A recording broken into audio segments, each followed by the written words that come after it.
So unahin natin mga idol ngayon ang mga sukat nitong ginawa nating L-ported box na D15.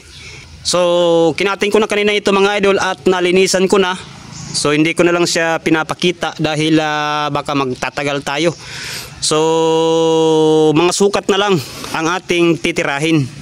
Kung gumawa kayo mga idol ng D15 na L-ported subwoofer, ito ay nangangailangan ng dalawang 3/4 na plywood, dalawang piraso para magkasya ang dalawang speaker na D15. So unahin natin mga idol itong speaker, yung lagayan ng speaker natin. Yan o. So naka L-port na yan, tinira ko na para ma-actual. Yan o. So ang sukat natin dito mga idol sa kanyang lagayan ng speaker, ito sa harapan ay 44 by 44 cm.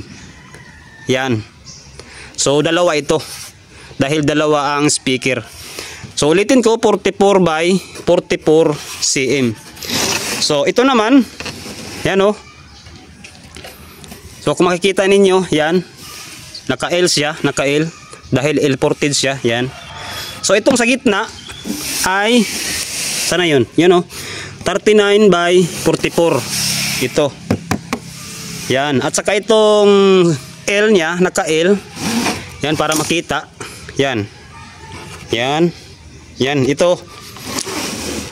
Ito ay 44 by 27 cm. Yan. Ito ay 44 dito.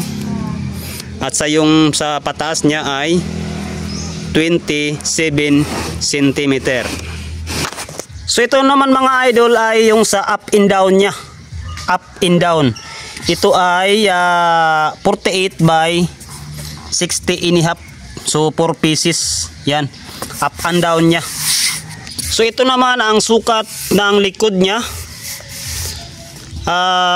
62 by 48 cm. 2 pieces. At ang side niya ay 58 by 60 1/2. 4 na piraso. Ayan. So yan lang muna mga idol at asimbulin na natin itong ating D15 na L-ported.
So ito na siya mga idol, ito na ang forma sa kanyang loob ng ating D15 na L-ported. So hindi ko na masyado naipakita ang kanyang pagbuo o ang ating pag-assemble. So ipapakita ko na lang ang forma dito sa loob niya.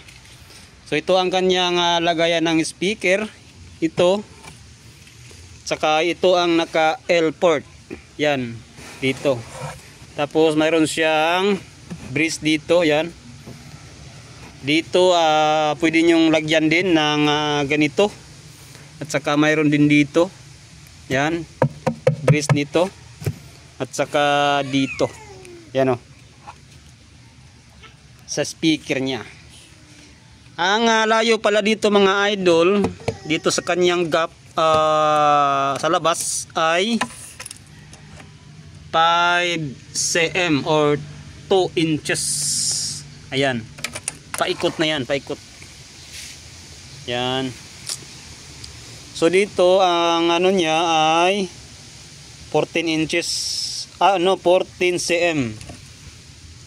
Ayan, 14 cm. Yan o, 14 cm. Tapos ito ay